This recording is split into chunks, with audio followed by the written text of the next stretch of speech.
আসসালামু আলাইকুম।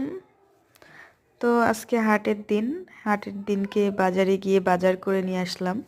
কি কি বাজার করে নিয়ে আসলাম এগুলোই আজকে আপনাদেরকে দেখাবো। ছোটোখাটো যাই করি, রান্না করি, বাজার করি, সব কিছুই আপনাদের সঙ্গে শেয়ার করা হয়। আজকেও তার ব্যতিক্রম নয়। এই জন্য চলে আসলাম বাজারের ভিডিও নিয়ে। তো প্রথমে এখানে কিনেছি ভুড়ি। ভুড়িটা আমি এবং আমার হাজব্যান্ড এত পছন্দ আমাদের দুজনার। আজকের ভুড়িটা খুব একটা বেশি ভালো হয়নি। লাড়ি তেল আর পানির কথাটা নাই বলি, আপনারা নিজের চোখেই দেখেন। তো এখানে 250 টাকা কেজি ভুড়ি। এটা এরকমই হবে, এর থেকে ভালো না আশা করাই ভালো। আর এখানে নিয়েছিলাম বাছা মাছ। এটাকে বাছাও বলে, গাঙ্গেরেও বলে। একটা চিংড়ি মাছও ছিল, অনেক সুন্দর। তো এই মাছটা আমার খুব পছন্দের। আর আমার হাজব্যান্ডের পছন্দের মাছগুলো এই যে এইগুলো। এটাকে বাইম মাছ বলে।